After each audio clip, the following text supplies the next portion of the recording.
Quiero continuar con la serie que hemos estado llevando en las últimas semanas acerca del otro Jesús, y nuestro deseo a través de esta serie es que usted conozca a Cristo, que conozca a Dios como es Él, no como yo pienso que es Él, no como me han hablado que es Él, no como la tradición me dice de quién es Dios, sino como la Escritura me habla de quién es Dios y quién es Cristo Jesús nuestro Señor. Hace 8 días nuestro pastor Julio nos habló acerca de la santidad de Dios. ¿Cuántos recibieron esa palabra hermosa hace 8 días? Gracias, pastor Julio, hermosa palabra. Y hoy yo quiero conectarme, como darles esa línea de lo que venimos. Y hoy yo quiero hablarte de la justicia de Dios, porque Él es santo, Él es justo. Y hay un tema, un título que le he puesto a esta palabra, y se llama así: si Dios es justo, ¿por qué permite tanta injusticia? Si Dios es justo, ¿por qué permite tanta injusticia? Por ejemplo, al acordarnos o al pensar en la guerra de Ucrania y de Rusia, vemos que familias inocentes murieron, vemos que niños inocentes murieron, vemos que familias como nosotros tuvieron que abandonar su país, tuvieron que abandonar sus cosas, tuvieron que abandonar sus casas e irse a vivir a otros lugares, refugiarse en otros países. Alguien diga injusticia. Vemos que hace más de 2 semanas aquí en los Estados Unidos, en Uvalde, Texas, a 3 horas de aquí, un joven de 18 años asesina a 19 niños. 19 niños que sus padres los enviaron a la escuela y nunca se imaginaron que no regresarían. Alguien diga injusticia. Vi un video también de un hombre armado, no sé si algunos lo vieron, ahí me lo mostraron explícito, donde se puso una cámara, se subió a un carro, agarró un arma y se metió en una tienda de morenos. ¿Ustedes vieron eso?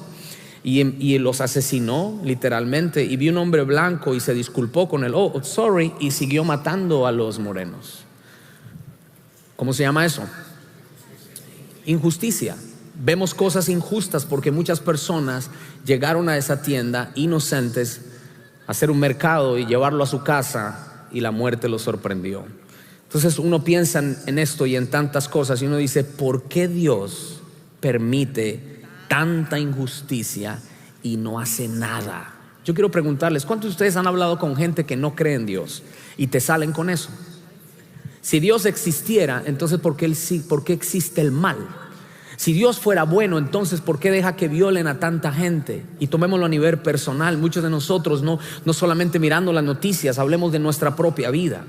Muchos, por ejemplo, se hacen esta pregunta a nivel personal: ¿por qué en la empresa donde estoy me votaron injustamente porque llegó el hijo del dueño y me sacaron? O porque llegó el primo o el sobrino, yo era el mejor trabajador y me votaron. Otros, por ejemplo, ¿por qué yo siendo una buena esposa, mi esposo me maltrata? O al revés, porque ahora ella también los maltratan a él. Otros se hacen también preguntas como estas: ¿por qué si yo no le hago mal a nadie, la gente se aprovecha de mi nobleza? ¿A cuántos se identifican con eso? La gente se aprovecha de mi nobleza. A ver, los nobles tan lindos. Otros, por ejemplo, dicen: ¿por qué siempre me piden prestado y no me pagan? ¿Cuántos han caído en esa bendición? Sane su corazón, hermano. El hermano es...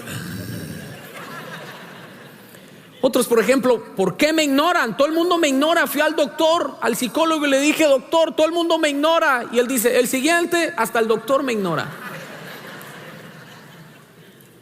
Pero hablemos lo más fuerte. Muchos de nosotros o muchas personas: ¿por qué cuando fui pequeño me violaron y Dios lo permitió?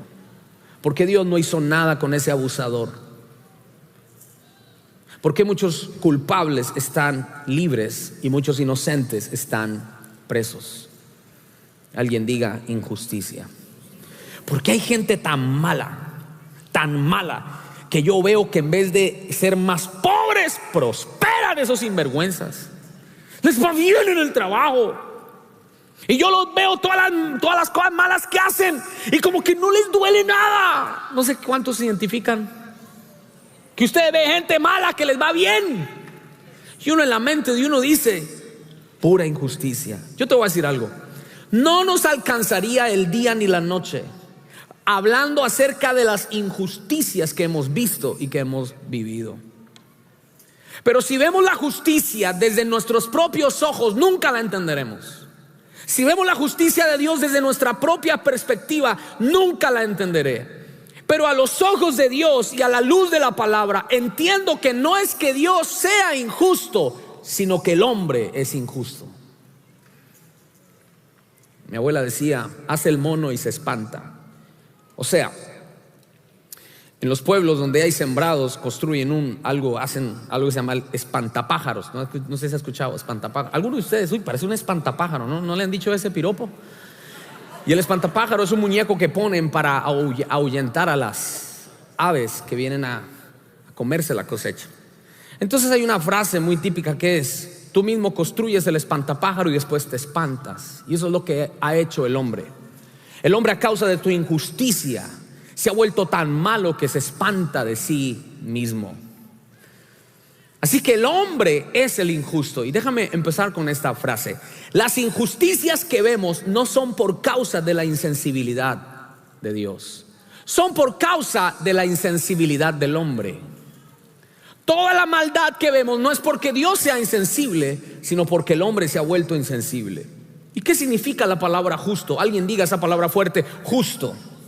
Es la palabra dikaos, que significa inocente, santo, correcto, equitativo, ecuánime. En otras palabras, Dios en su naturaleza, alguien diga en su naturaleza, Él es justo, Él es bueno, Él es nuestro Dios. Y aunque el hombre nos muestre engaño, mentira, Él es justo. Aunque el hombre te haga ver que Dios no es justo, hay un decreto, hay una realidad, y es que Dios es justo, aunque el hombre no lo sea. Y hay un texto bíblico que nos va a ayudar a la luz de la palabra a entender la justicia de Dios. Yo pienso que esta carta es una carta que todo cristiano tiene que aprender a leerla, tiene que estudiársela, y toda persona debería estudiar esta carta, y es la carta a los Romanos. La carta a los Romanos es el compendio del Evangelio. Cuando tú lees la carta a los Romanos, te vas a dar cuenta que Romanos te habla de la base de la fe de toda persona. Algunos teólogos le llaman la carta a los Romanos el compendio del Evangelio. Todo lo demás se centra en la carta a los Romanos. En la carta a los Romanos habla de por qué nuestra fe, de la base de la fe del creyente. Así que yo te animo que no solamente en esta prédica de hoy, sino que a partir de ahora empieces a estudiar Romanos. Es espectacular esa carta. Pablo la escribe desde Corinto. Y Pablo la escribe a una iglesia donde él directamente no la fundó, sino a través de Aquila y Priscila, una pareja que él encontró en Corinto, romanos, y fueron a Roma a implantar la obra. Y Pablo es una obra que pastoreó indirectamente. Por tal razón, yo creo que Pablo puso los fundamentos de la fe para la iglesia de Roma y también para nosotros, para que entendiéramos lo que es la salvación. Y yo quiero que vayamos a Romanos capítulo 1. Los que están dormidos, díganme amén. Ya son menos, gloria a Dios. Todos los romanos digan amén. No, usted no es romano, usted es mexicano. Todos los hijos de Dios díganme amén. Así que vamos a Romanos el capítulo 1. Y yo quiero que me mires un momento antes de leerlo. Romanos en el capítulo 1 nos muestra la culpabilidad del hombre. Alguien diga la culpabilidad del hombre. En el capítulo 2 nos muestra el justo juicio de Dios. O sea que hoy vamos a ver la culpabilidad del hombre. Para hablar de la justicia de Dios tenemos que ver la injusticia en el hombre. Y vamos a leer bastantes versículos, así que get ready. Y lo voy a hacer en la Nueva Traducción Viviente, porque es más, hoy decidí usar esta versión porque voy a leer versículos de corrido y se me hace importante que usted y yo podamos entender esto.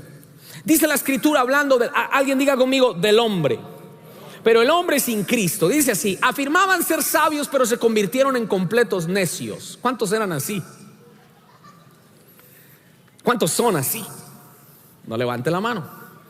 Y en lugar de adorar al Dios inmortal y glorioso, rindieron culto a ídolos que ellos mismos se hicieron con forma de simples mortales, de aves, de animales, de cuadrúpedos, de cuatro patas, de reptiles.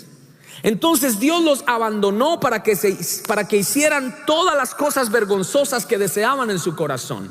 Idolatría. Como resultado, usaron sus cuerpos para hacerse cosas viles y degradantes entre sí.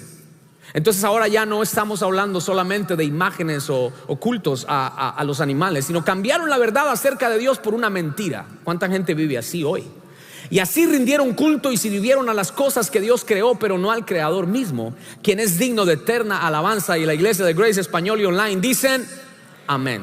Por esta razón Dios los abandonó a sus pasiones vergonzosas. Y luego sigue describiendo a las mujeres. Aún las mujeres se rebelaron contra la forma natural de tener relaciones sexuales, y en cambio dieron rienda suelta al sexo unas con otras, lesbianismo.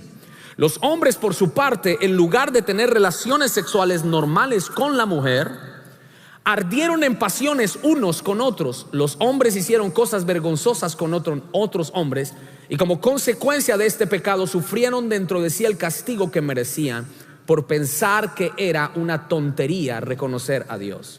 Él los abandonó a sus tontos razonamientos y dejó que hicieran cosas que jamás deberían hacerse. Se llenaron de toda clase de perversiones, pecados, avaricia, odio, envidia, homicidios, peleas, engaños. Y ya no solamente habla de cosas perversas en la parte sexual, pero también en conductas maliciosas, y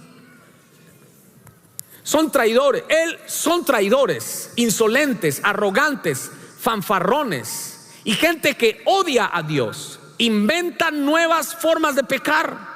Pero no solo eso, sino también no quieren entrar en razón. ¿Usted conoce gente que no quiere entrar en razón? Sencillamente no quieren. No quieren entrar en razón, no cumplen lo que prometen. Son crueles y no tienen compasión. Wow. Saben bien que la justicia de Dios exige que los que hacen esas cosas merecen morir, pero ellos igual las hacen.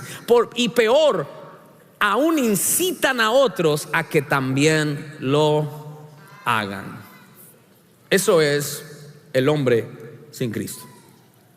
Pero lo que me llama la atención es que en el capítulo 2, después de decir eso, muchos reaccionaron así: uy, terrible. No, está terrible. Es que la humanidad se está cayendo. No. Uy, uno ve maldad por todos lados. Mire ese homosexual, mire esa lesbiana, mire ese ladrón, mire ese fornicario, mire ese mentiroso. Uy, no, merecen el infierno. Bueno, Pablo en el capítulo 2 de Romanos luego le habla a este tipo de personas así. Ponme el capítulo 2. Tal vez crees que puedes condenar a tales individuos. A mí me confrontó eso, porque en el capítulo 1 me habla de lo peor de lo peor, pero luego en el capítulo 2 me habla a mí. Pero tu maldad es igual que la de ellos, y no tienes ninguna excusa cuando dicen que son perversos y merecen ser castigados. Te condenas a ti mismo. ¿Tú qué? Ponme el otro versículo. ¿Tú qué?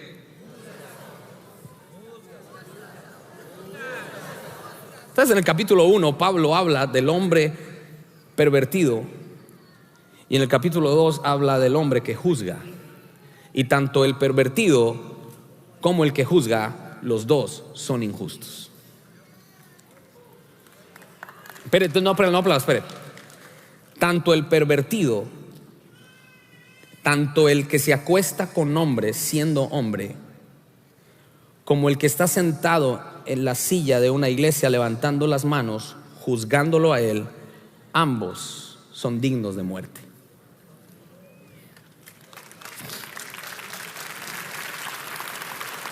Lo primero que quiero recalcar es esto: la perversidad del hombre. Lo segundo que quiero recalcar es la injusticia que hay en todos. Alguien diga todos. Y es que el que se cree justo por lo que es, cae en lo que yo le llamo el crino. De ahí viene la crítica destructiva, el crino. Esa palabra crino es la palabra en griego que significa condenar y castigar. Alguien diga juicio. Esa palabra crino significa condenar y castigar. O sea, yo tengo autoridad para condenarte y castigarte. Yo estoy tomando el lugar del único crino, que es Cristo. Pero Dios no quiere que seamos personas que hagamos el crino. Dios quiere que seamos personas que tengamos shekel. No cheques, sino shekel. Y la palabra shekel es cordura y sana opinión. ¿Ve la diferencia entre juicio y juicio? Estamos hablando de un juicio de condenamiento y estamos hablando de un juicio de opinión. Yo pregunto, ¿Dios no quiere que seamos personas de buen juicio? La Biblia nos enseña a ser personas de buen juicio. Pero una cosa es ser alguien de buen juicio y otra cosa es alguien que condena. Entonces lo primero es que el hombre es depravado. Lo segundo es que ninguno tiene justicia, ninguno es justo. Lo tercero que quiero recalcar está en Romanos 2:8 y dice así: pero derramará su ira y su enojo sobre los que viven. A ver, otra vez. Aquí no está diciendo derramará su ira y sobre enojo solo sobre los homofóbicos, solo sobre los perversos. No, sobre los que viven. Los que se niegan a obedecer la verdad y en cambio viven entregados a la maldad. Habrá aflicción y angustia para los que siguen haciendo lo malo, tanto judíos, porque él le habló a los judíos que se creían, ay, yo soy linaje de Abraham. No, primero los judíos van a ser los castigados, pero también para los colombianos, venezolanos, mexicanos, uruguayos, guatemaltecos, costarricenses, salvadoreños, porque Dios no hace acepción de. Y muchos agarran ese versículo simplemente para decir, Dios no tiene favoritos. Dios no tiene favoritos tanto para extender misericordia, pero tampoco tiene favoritos para salvar a otros del juicio. Porque Él es. Y ese juicio en que nosotros todos compadeceremos no es un juicio como el de Johnny Depp y su esposa. ¿Qué juicio tan? Es el primer hombre en la historia que le ha ganado una discusión a una mujer. Wow.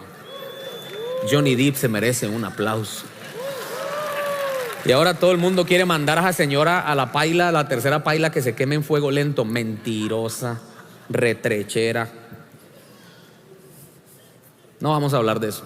El juicio el cual nosotros estaremos no es como ese, porque el juicio del hombre es temporal, pero los juicios de Dios son eternos.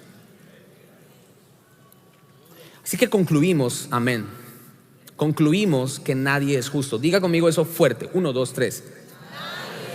Más fuerte. Y diga esto sin miedo. Ni yo. Claro. Bíblicamente no. No puedo ser justo por mis obras. No me alcanza.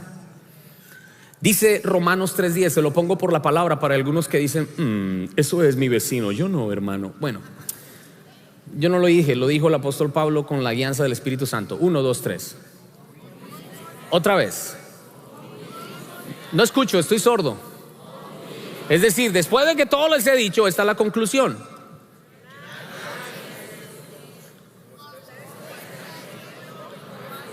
Ni aún, no hay quien entienda, no hay quien busque a Dios. Usted está aquí no porque usted buscó a Dios, es porque Dios lo buscó a usted. Y porque Dios a usted lo buscó, entonces usted buscó a Dios. Porque nadie de nosotros busca a Dios. Ay, que quiero buscar a Dios. Cuando usted dice quiero buscar a Dios, es porque Dios ya puso en usted el querer como el hacer.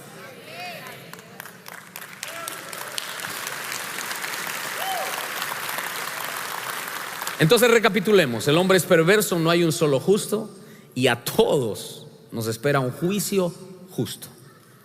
Diga conmigo, me espera un juicio. Sin miedo. Si usted es cristiano, usted se va a alegrar que a usted le espera un juicio justo. Nos espera un justo juicio.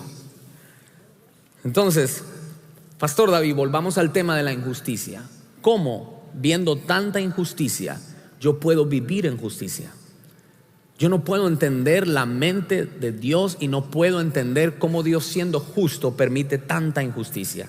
La clave está en Romanos 1:17. Y antes de leerte Romanos 1:17, déjame decirte que estaba uno de los sacerdotes de la Iglesia Católica en su cuarto estudiando la Biblia.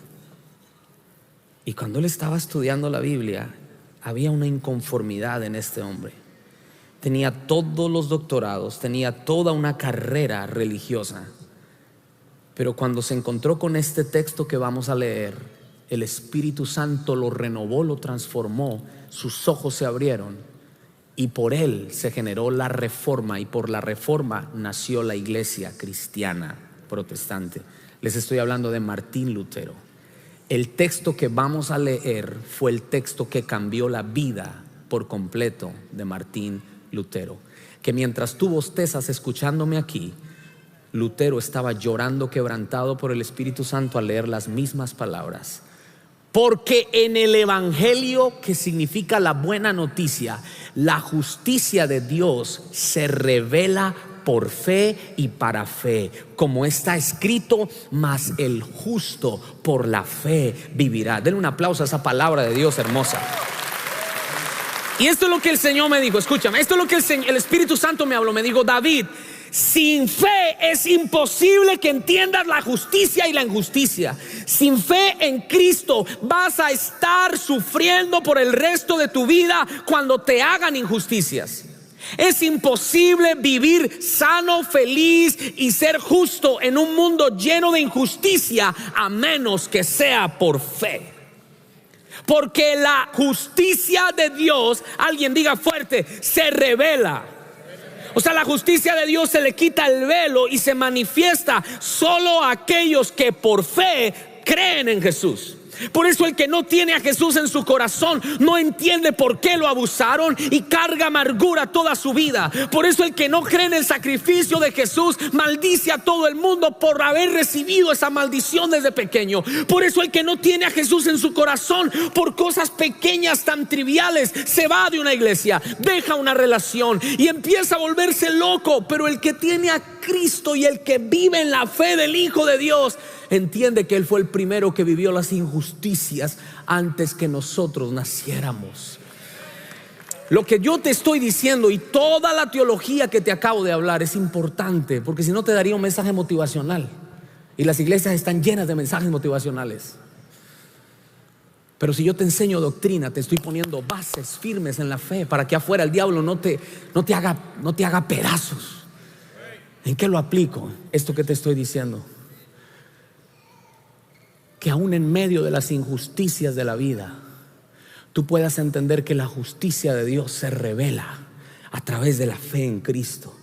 Y cuando estoy en Cristo, aunque el diablo se levante y viva las injusticias que pueda vivir, yo ya he sido justificado de un pecado y de una vida lejos de Dios, y ahora puedo estar parado frente a Dios y no me importa si me maltratan o me desagraden o me pongan dislike. Yo tengo ya un veredicto de salvación para mí. Yo no sé quién se alegra por esto. Déjame decirte esto: el que está en Cristo puede superar las injusticias porque Él ya ha sido justificado. O sea, si me haces mala cara, yo no te hice nada y me andas haciendo mala cara, pero eso no me afecta, porque yo ya he sido justificado. Y yo no estoy esperando que me aplauden y me digan tan lindo, y que la gente me aplaude y que me apruebe. Y yo no estoy esperando que todo el mundo me trate como una Barbie. No, porque ya Cristo en la cruz llevó el pecado mío y ya me justificó y ya soy libre de toda culpa. Vamos, alguien denle un aplauso al Señor.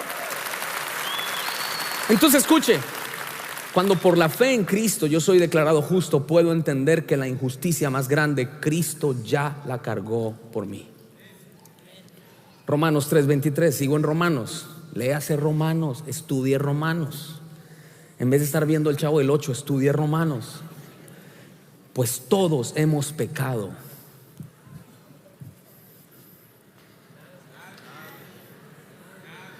Como decía mi abuelita, nadie o Naiden puede alcanzar la meta gloriosa establecida por Dios. En su gracia, Dios, no escucho esa palabra, nos hace a los ojos de Dios por medio de quien nos liberó del castigo de nuestros pecados. Ya fuiste liberado de lo más terrible. ¿Por qué no crees que Dios te puede liberar de lo temporal? Ya fuiste liberado de toda culpabilidad y de una eternidad sin Cristo. Y hoy yo quiero que presenciemos un juicio para ir terminando. Porque lo que vamos a ver ahora es lo que pasa en lo espiritual cuando alguien abraza la justicia de Dios por la fe en Cristo. Y quiero que le demos una bienvenida al juez de jueces, es decir, a alguien que va a ser de Dios. Él es el juez de jueces, Él es el Señor de señores, no el hermano que viene, sino Dios. Ok, aunque Él quisiera que yo dijera eso en su casa, pero no sé si en su casa Él es el Señor de los señores. Pero le he pedido a uno de mis líderes hermosos, Marvincito Guzmán. Marvin, te amamos, eres una bendición. Y yo pensé en alguien que tenga cara de juez. Mire este sí tiene cara de juez. Yo me pongo una cosa de esas y me empiezan a dar limosna. Pero él sí es un juez. Así que juez, you got it. Buenas tardes a todos. Hoy estamos aquí para presenciar juicio en contra de Alejandro Zanoja. Que pase al acusado. Que pase Perdón.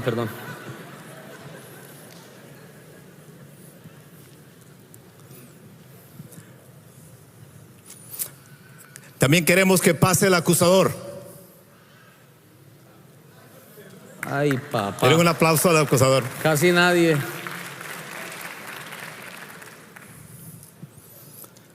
Señor acusador, ¿de qué acusa a Alejandro esta tarde? ¿De qué lo acuso? ¡Ja! Este hombre es un mujeriego, más tramposo que una película de chinos. Este hombre es mujeriego, borracho, trovador, todo menos glotón. Miren nomás cómo está. Alejandro, ¿te haces culpable de todo lo que se te acusa? Me declaro culpable de todo lo que se me acusa. Así es. La sentencia para ti es muerte eterna y una eternidad separada de Dios con destino al infierno. Pero como no solo soy juez, sino también soy el que justifica, por amor a ti hay un sustituto. Que pase mi hijo.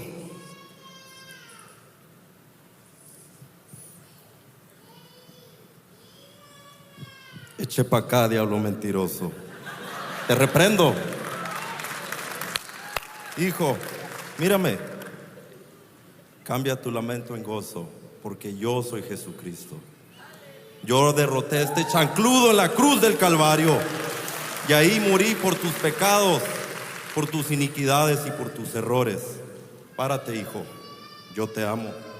Juez, buen y justo juez.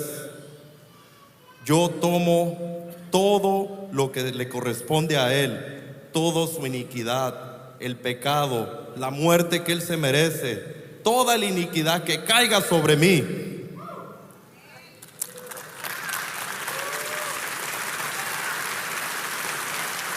Alejandro, ¿aceptas la sustitución de mi hijo Jesús?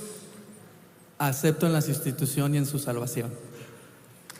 Por haber creído y aceptado el sacrificio de mi hijo Jesús, te declaro justificado.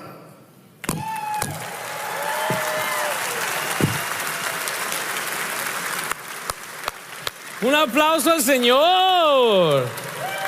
Vamos, más fuerte por lo que Él hizo por nosotros.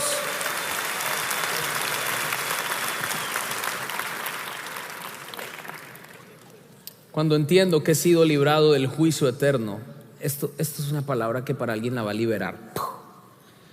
Cuando entiendo que he sido librado del juicio eterno, me será más fácil ser libre del dolor y de la amargura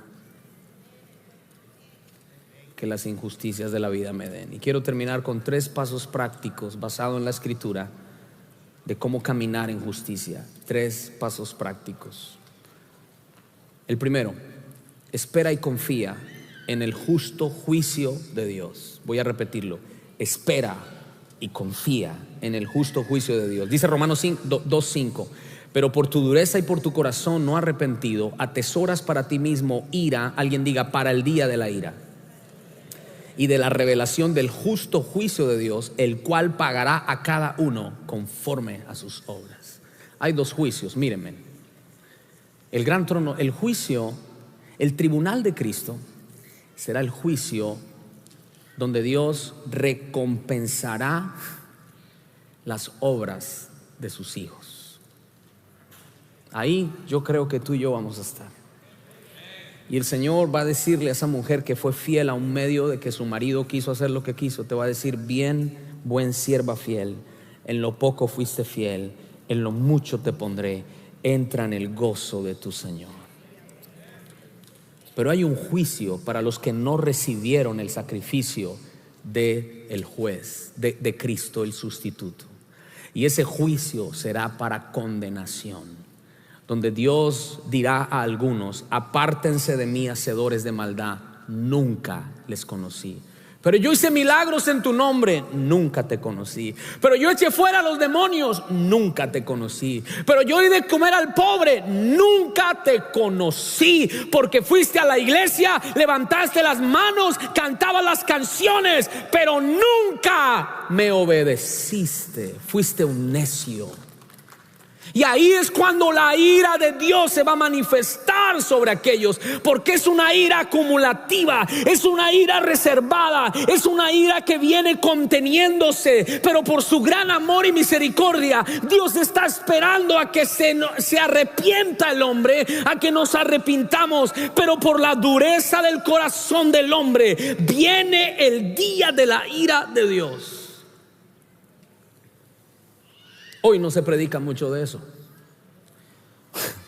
pero es como cuando alguien no le dice a su familia: viene un huracán, guarden las ventanas, tapen las puertas, viene un huracán, compren agua. No, es como: vámonos a la playa. Y de repente el huracán, como Harvey. El día de la ira de Dios es algo que todos tenemos que tener presente. Pero saben una cosa, hermanos: si alguien está viviendo una injusticia, o si alguien ha sido herido, agredido injustamente, confía en el Señor y descansa en Dios, y no te atormentes por esa injusticia, porque el malo pagará todo lo que ha hecho. Espera, pero no te toca a ti hacer que pague. Tú libéralo, tú suéltalo y vive en la justicia de Dios, y ya no le des más carne al diablo. Espera y confía. Algunos oran: Padre, hazme justicia. Y algunos hemos malinterpretado la justicia de Dios. Algunos oran: Señor, la justicia. Padre, haz justicia. ¿Cuándo vas a hacer justicia, Señor? Que te desgraciado, Padre.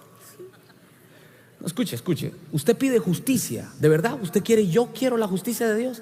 Si usted y yo le pedimos la justicia a Dios, ¿sabe qué es lo que pasa el otro día? Nosotros estamos fritos. Nosotros somos los primeros que estamos en el caldero. Porque así como Dios ha extendido misericordia sobre nosotros, nosotros debemos extender misericordia sobre los demás, porque eso es lo que Dios nos ha dado. Dios no nos ha pagado conforme a nuestros actos. Alguien dice: pero yo soy un tipo bien. Ese es el problema, que nos creemos que somos un tipo bien, y por ser buenos no vamos al cielo, porque el infierno está lleno de hombres buenos.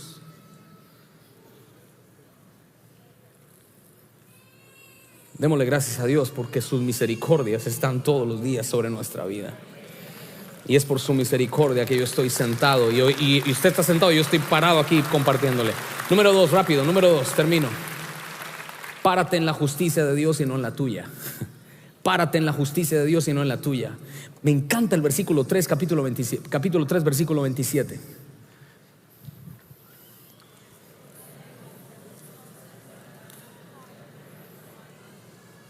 No, pero le están ahí. 1, 2, 3.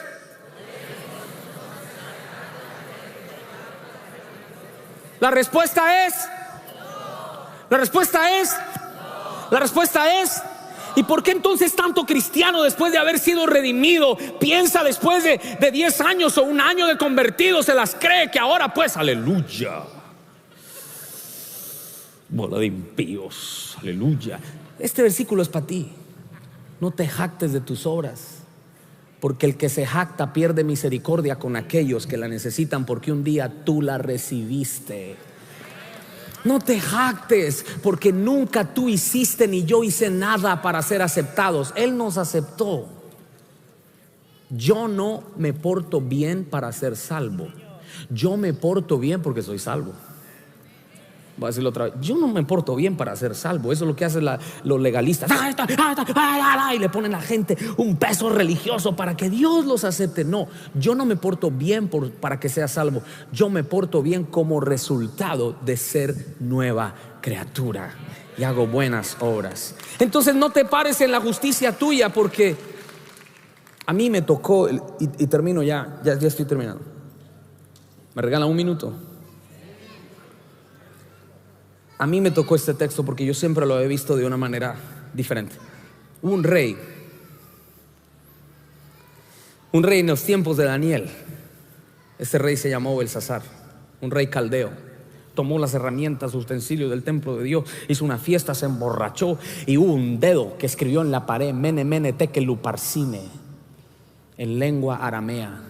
Como él no era arameo, no entendió nada. ¿Y qué es esto? Y era un dedo de hombre que escribió en la pared, y todos se friquearon y la fiesta se dañó. Váyase, llévese al grupo grupero, lléveselo. Se paró la música, el man casi un paro. Llamen a Daniel. Y cuando trajeron al anciano Daniel, dijo: has sido pesado y has sido hallado falto. Entonces yo siempre he leído eso. Uy, si ese Belsasar, ¿cómo se le atreve a agarrar los utensilios del Señor? Y el Espíritu Santo me habló esta semana diciéndome: tú también eres como Él. Porque sin Cristo a mí me pesan y me falta, quedo corto y me rajo. Y ahí fue donde yo, con lágrimas en los ojos, le dije: Señor, gracias, porque hoy entiendo que no tengo que luchar para que me aceptes, sino que Cristo Jesús llenó en mí lo que yo no podía, y en Cristo yo estoy completo. Alguien dice: deme algo nuevo. ¿Sabe por qué pedimos algo nuevo? Porque se nos olvida lo más elemental, y lo más elemental es que no es por nuestras obras. Somos justificados por la gracia y el sacrificio de Cristo Jesús.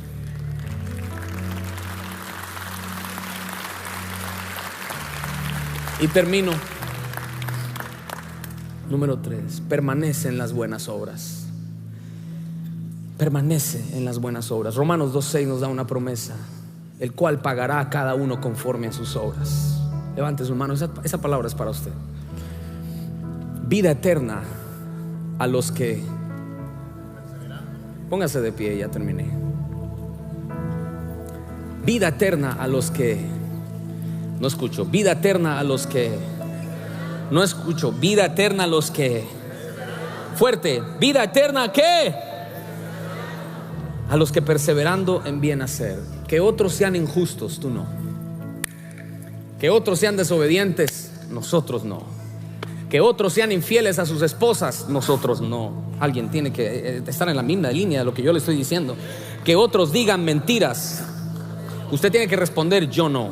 Que otros sean engañadores, que otros peleen y entren en pleitos, que otros entren en chismes y murmuraciones y contiendas y disensiones, que otros se vayan de la iglesia y se aparten de la fe de Cristo, que otros sean motivos de división en la iglesia, que otros sean traicioneros y mentirosos, porque vamos a permanecer haciendo el bien. Recibe esta palabra, levanta tus manos. Quiero profetizar sobre ti esto: tu fidelidad será recompensada. Dígale al justo que le va a ir bien, porque comerá del fruto de sus acciones. Huye el impío sin que nadie lo persiga, mas los justos están confiados como un león. Recibo esa palabra para mí, Señor, porque no fui yo, fue tu palabra, y la desato sobre el pueblo en esta tarde, en el nombre de Jesús. Quiero terminar leyéndoles un poema que una joven de la iglesia lo escribió.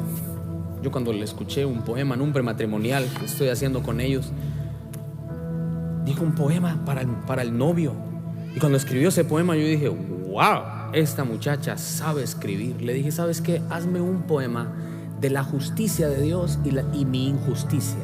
Y mire lo que ella escribió: ¿qué tan lejos está el estrado de tu justicia, Dios? ¿Será que si me acerco lo suficiente puedas ver la raíz de mi dolor? ¿Será que si escuchas lo poco que me queda de voz por clamar justicia, reconsideres tus veredictos? Acumulo argumentos en el camino y mi corazón dicta la tonada de mis actos para defender mi causa. Mi paladar tiene amargura, así como la ira. Mi ira se puede degustar. Pero ¿no son válidos mis razonamientos? ¿No es real mi dolor? Quizá eso mismo pudo haber dicho Pablo cuando estaba en prisión. Quizás José el soñador también pudo quejarse de sus injusticias cuando estaba lejos de casa. Quizás Ruth hubiera llorado por el dolor de ser viuda y de tener un esposo muerto. O quizá Esteban pudiera clamar justicia mientras moría apedreado. Pero ¿qué pasó? ¿Que en esos momentos tu justicia cesó? No cesó. ¿O acaso tus ojos se cerraron mientras matamos a tu único hijo? ¿Quién te consoló a ti como padre? Sin embargo, tú mismo ofreces perdón y consuelo aún a las manos manchadas de sangre mías. Porque tu justicia no se ha mudado, ni se ha ocultado, ni tu justicia tomó un descanso. Tu justicia nunca ha estado de estar, nunca ha dejado de estar. Esta no es una falta de amor. Esta no es falta de amor, sino que lleva al perdón. Tu justicia no aplaude mis razonamientos, pero sana mi corazón. Tu justicia no se pesa, porque el peso de mi pecado es muy grande. Mas tu justicia quebranta y restaura todo a la vez. Hoy he encontrado la dirección que buscaba, el lugar de tu estado de justicia. Mi voz es otra vez clara, pero ya no hay palabras que la llenen. El fervor de mi pecho se bajó una parada antes de llegar, y el parador donde se ha parado es la dulce gracia de mi Salvador, Jesucristo.